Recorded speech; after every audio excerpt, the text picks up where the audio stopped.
In an absolutely disgusting revelation, new reporting shows that the FBI groomed an autistic minor into planning a trip to join ISIS, then arresting him just weeks after his 18th birthday.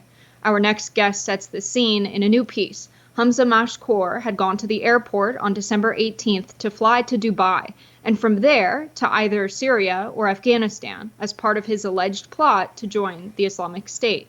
The trip had been spurred by over a year of online exchanges, starting when Mashkour was only 16 years old, with 4 people he believed were members of ISIS. According to the Justice Department's criminal complaint, the 4 were actually undercover FBI agents. Mashkour, who's been diagnosed with autism, was strung along by FBI agents posing as ISIS fighters who prodded a sometimes seemingly unwilling Mashkour into committing to join the terrorist cell. From the report, Mashkour also went back and forth about whether he even wanted to join ISIS. Throughout the chats with the undercover agents, Mashkour expressed support for ISIS and fantasized about fighting with militants abroad, but he also shared doubts about joining the group, as well as concerns that he lacked connections of his own in Afghanistan and in Syria. This wouldn't be the first time the FBI has seemingly created an issue it then rushes in to solve. In 2020, FBI agents announced they had stopped an alleged plot to kidnap Michigan Governor Gretchen Whitmer by a right-wing militia group. Later reporting revealed heavy FBI participation in the plot that called into question whether it would have even happened without FBI meddling. Here now to discuss is journalist with the Intercept, Murtaza Hussain. Welcome, Murtaza. Thank you. So this is an absolutely insane story. I mean, we know that the FBI has done things like this before, but this seems a bit extreme, especially considering the circumstances that this was a 16-year-old child initially and not someone who's neurotypical. Can you say a bit just about the FBI grooming in this case and how maybe they selected this child? Sure. Just for brief background, this young man was 16 or 15 at the time he first came to the attention of law enforcement because he was posting things on an unnamed social media platform supportive of terrorism. And that platform filed what's known as a suspicious activity report, which somehow brought to the radar of law enforcement.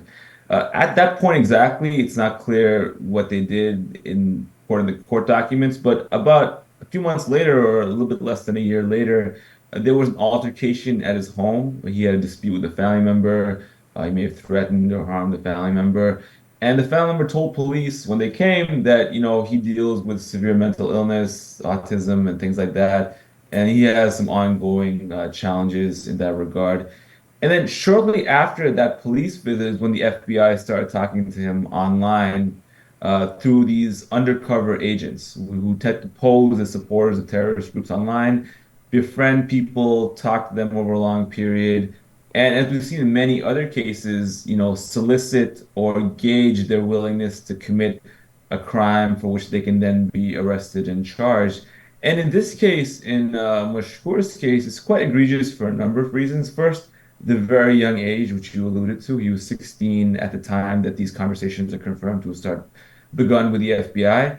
And it wasn't just one agent, it was a total of 4 agents who he thought he was talking to. So a whole little universe of, supposed internet friends who, of course, a young person you want to impress, you want to have the validation of, and who seem to offer him connections to help him get out of his situation in his home and develop the nascent feelings which he's expressing of wanting to go and fight in some faraway country. He wasn't sure which one exactly, maybe Afghanistan or Syria, and helping realize those ambitions, which, as we see in this case and many other cases, it seems that he had pretty limited or dubious ability to fulfill on his own. And in the end, he was arrested on terrorism charges based on the sum and substance of these conversations with these FBI employees. Yeah, I'm definitely concerned by this. I mean, I think people are open to the idea of monitoring individuals who have expressed radical sentiments online, especially in support of terrorism.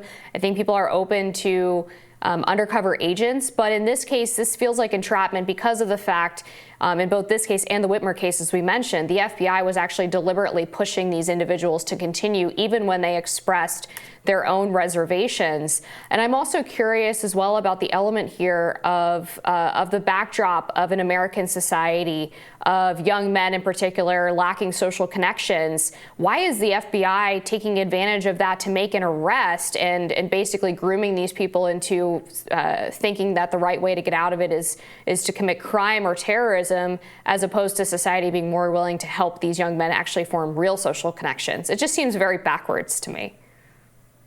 Well, you raise a very good point, which is that there are a lot of troubled young men expressing all types of, alarming or disturbing opinions online, especially at that young age of 15, 16, when people are still neurologically, even if you're not autistic, you're still in development. And in this case, he actually was autistic and had other mental illnesses. But, there are views people have, which can be troubling and can even be dangerous sometimes.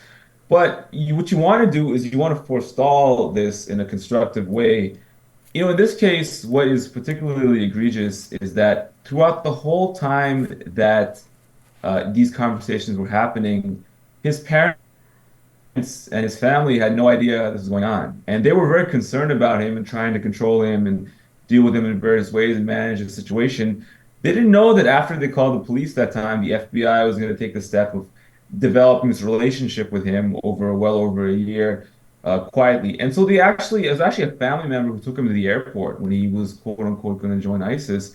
The family member thought they're taking him to the airport for a totally different trip, and they were surprised to see the FBI show up there and discover then what had been going on behind the scenes. So I think that if you look at it from the FBI's perspective, if you look at it from the statistics and the motivating factors that agents and their managers have, they're trying to generate cases. They're not trying to necessarily diffuse the situation per se, because it doesn't really show up. You can't issue a press release for that per se. You can issue a press release when you do an arrest.